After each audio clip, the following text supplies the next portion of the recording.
Here's the answers for the page 83 homework for the oral exercises. We're asked to give the coordinates of the points in which the graph of the equation intersects the axes.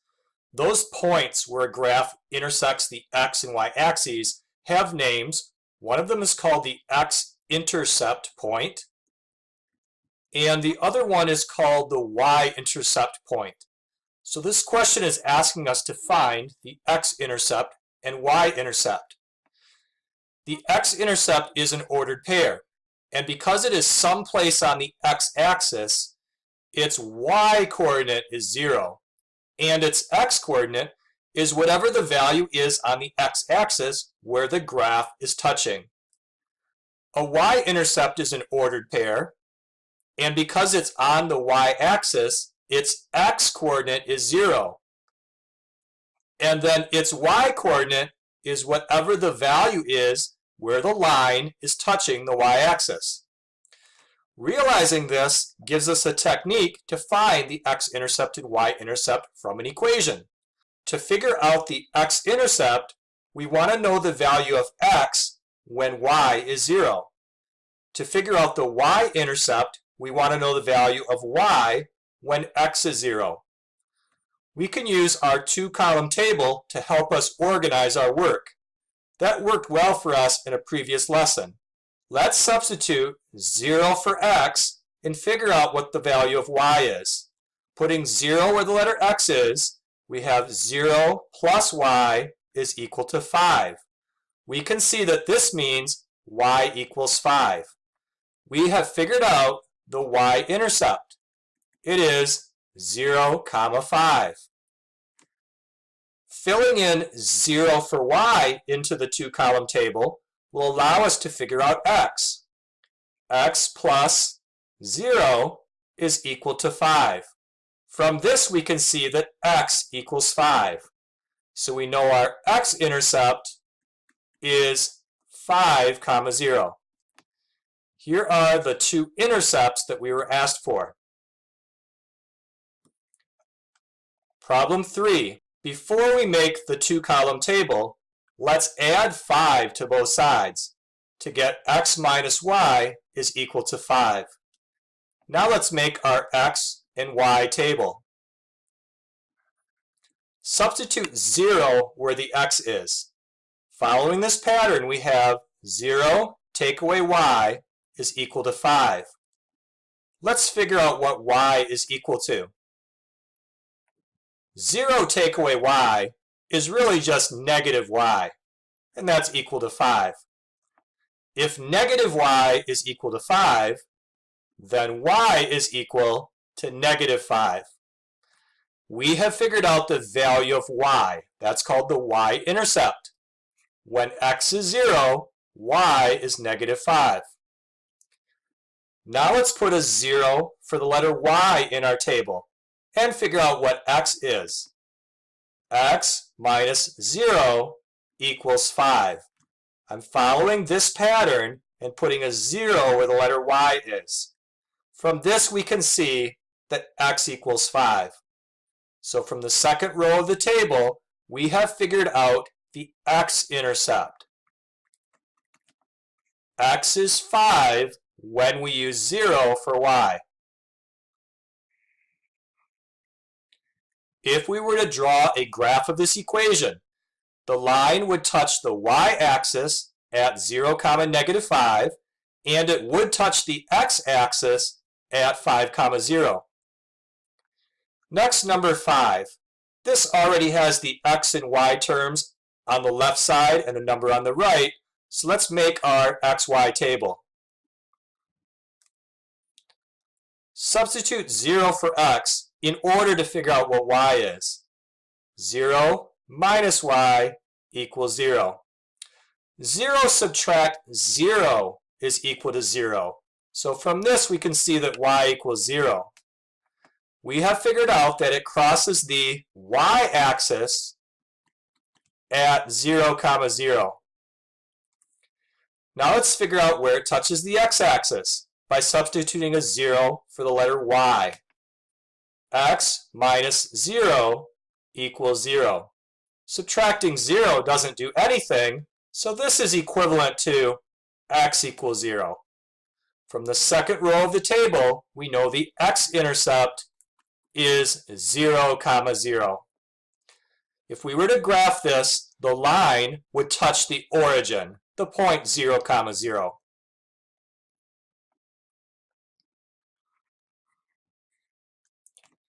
Next, number 19. Notice on the left side of the equation there's the x term and the y term, but also a constant. Let's put the constant on the other side using subtraction. So 2x plus 3y is equal to negative 6. Now let's make a two-column table. Substitute 0 for x to figure out where it touches the y-axis. 2 times 0 plus 3y equals negative 6. 2 times 0 is just a 0, so this is really 3y equals negative 6. If you divide both sides by 3, you get y equals negative 2. We found the y-intercept.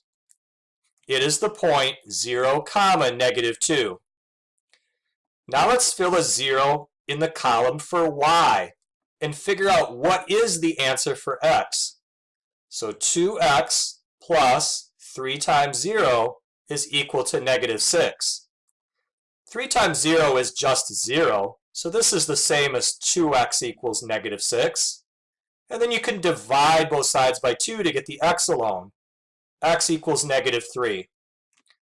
From this row of the table, we figured out the x-intercept. It is negative 3, 0.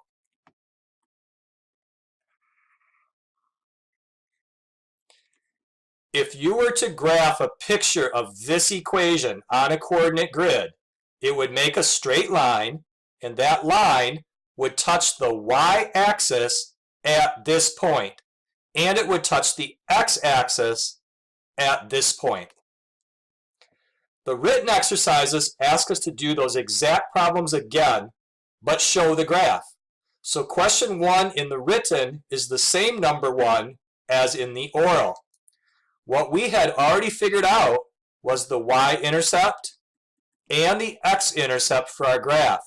Let's go back to number 1 oral and see those values.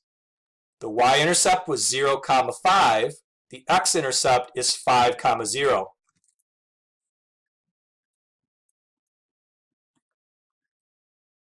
Because we had previously figured out those values, we can create our graph. On the y-axis, 0, 5 is right here. On the x-axis, 5, 0 is right here. Draw a line crossing through those two dots. This diagonal line is the graph of the equation that was in the book. Number 3. This is the same number 3 that we did in the oral, and we have already figured out the y-intercept and the x-intercept for the graph. So let's go back to number 3 and see what we got. The y-intercept is 0, 5. The x-intercept is 5, 0. Let's find those values. The y-intercept is along the y-axis, that is the vertical axis. There's negative 5. The x-intercept is along the x-axis, the horizontal axis. So go over to 5. Draw a line through those two dots.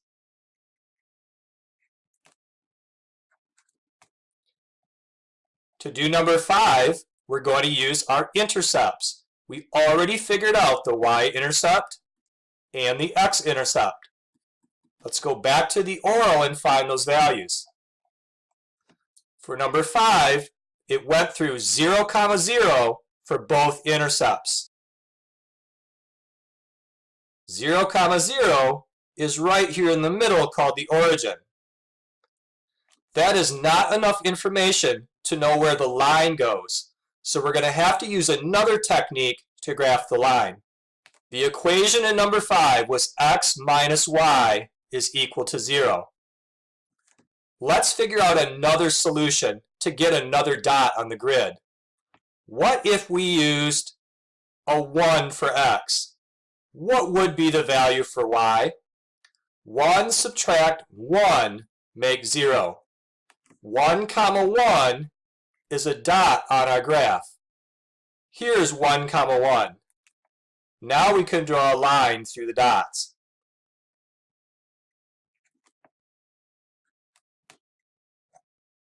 Next, number 19. We've already figured out the y-intercept and the x-intercept for this graph. Let's go back to the oral and see those values.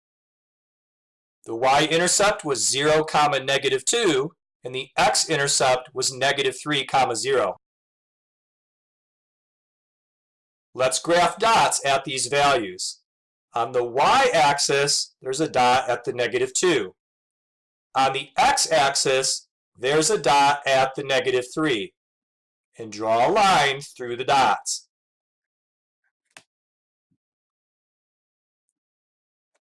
Next is number 31, and this changes the directions. We're asked to figure out the value of k if 2, negative 1 is a solution to this equation. For 2, negative 1 to be a solution, then when you use 2 for x and negative 1 for y, it solves the equation. Let's substitute those values for x and y. So 3 times 2 plus k times negative 1 is equal to 16. Now solve this for k. We can go 3 times 2 to get a 6. K times negative 1 is negative k, and that's equal to 16. Now subtract 6 from both sides. Negative k is equal to 10. And divide by negative 1 to get the k alone. We get k equals negative 10. For number 35, we're asked to graph both of these equations on one coordinate grid. Let's start with the first equation, the x minus 4y equals 10, and graph that on the grid. One technique is to find the x-intercept and y-intercept. Let's do that in an xy table. First, put in 0 for x. We'll get 0 minus 4y is equal to 10. 0 doesn't actually do anything, so this is really negative 4y equals 10. And then you can divide by negative 4 to get the y alone. 10 divided by negative 4 is equal to negative 2.5. We just figured out the y-intercept. It is 0, negative 2.5.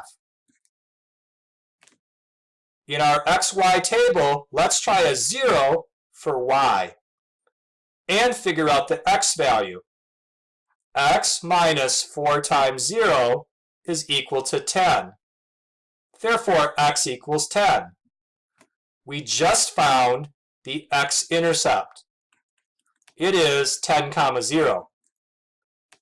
So for our first equation, one of the points is at 0, negative 2.5. That's located right here between negative 2 and negative 3. The other point is located at 10, 0. That's located way over here where 10 is on the x-axis. Then draw a line through the dots.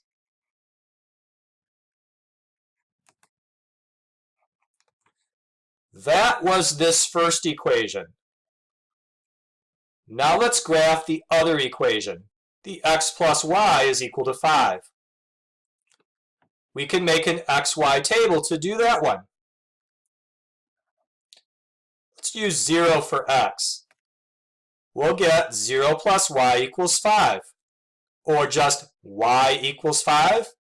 So 0, 5 is a dot on that line. Now let's use 0 for y. We'll get x plus 0 equals 5. Or just x equals 5. So 5, 0 is a dot on the graph. Draw a line through those dots.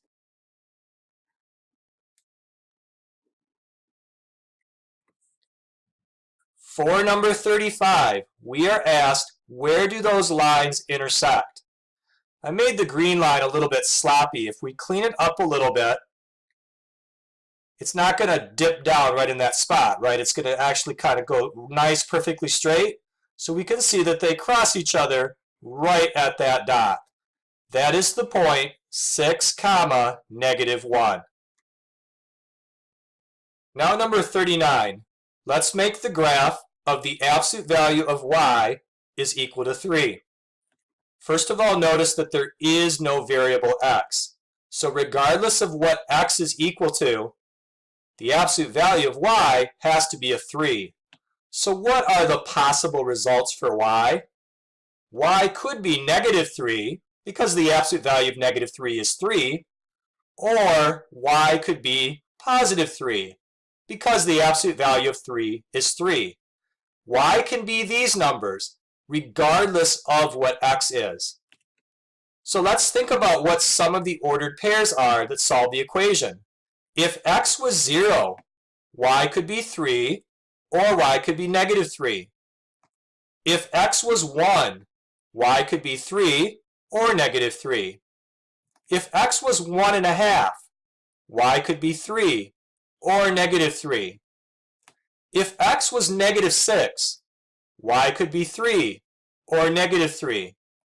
If x was -5.9, y could be 3, or -3. Do you see a pattern developing?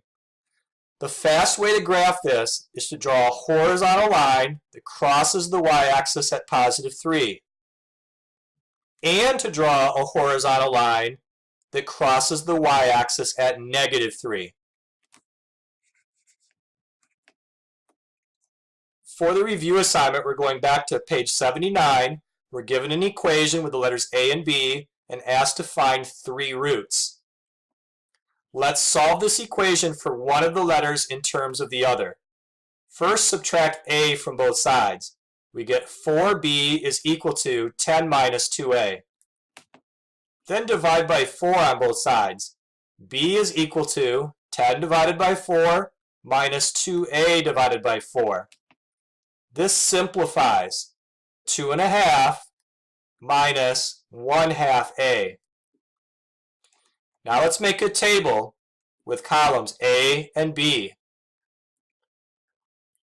The domain is non-negative integers, so any non-negative integer can be used.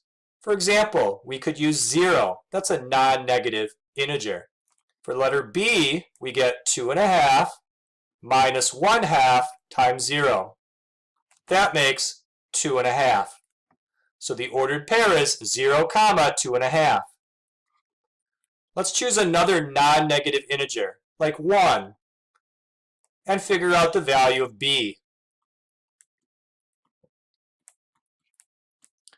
2.5 subtract 1/2 is equal to 2. So 1, 2 is the solution. Let's try another non-negative integer, such as 2, and substitute that into our pattern.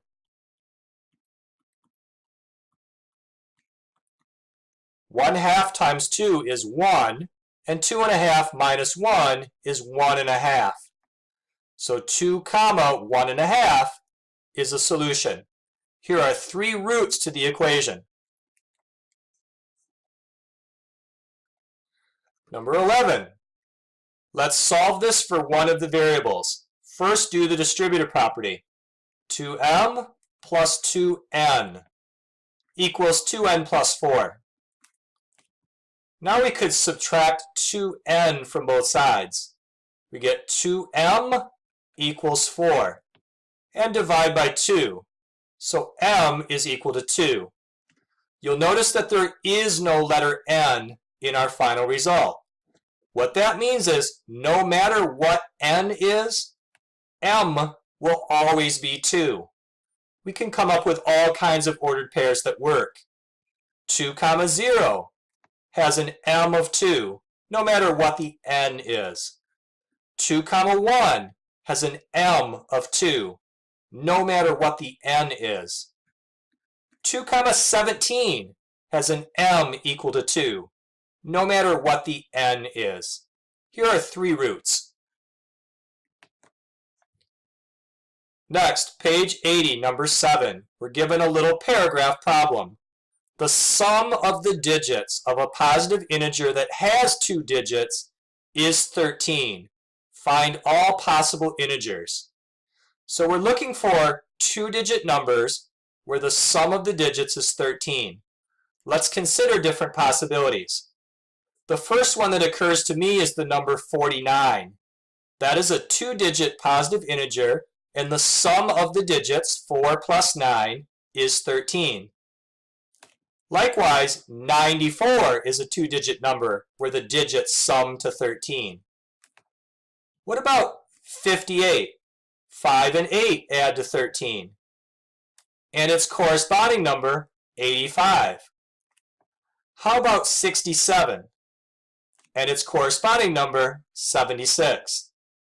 These are the only 6 2-digit numbers that I can think of where the digits add to 13. Next, number 11. The price of a stock varied no more than 1 point from the opening price. What that means is if a certain stock costs $50 to purchase, during the day, that price did not change by more than $1. So the highest price that ever could have been on that day was $51, and the lowest price would be $49. Or here's another example. Let's say the price of a certain stock is $100. On a given day, it doesn't vary by more than 1 point. So it never went higher than $101, and it never went lower than $99. Anyway, this question says, find 2 pairs of values for the opening and closing price, show a drop, and show a rise. So let's figure out what's a possible opening price and closing price that fits this word problem. Let's say that the opening price of a stock was $10. If it varies no more than $1, then the closing price could be $10.50. That didn't change by more than $1. That one shows a rise. Okay, now let's do this again, but show a drop in price. So the opening price and the closing price. Hey, let's say again the opening price is $10. I can make up any number I want. Let's say it's $10. What could the closing price be so that it didn't vary by more than 1 point? Well, one possibility is it could be $9.75. That only varied by 25 cents. So here are 2 pairs of values that fit this problem.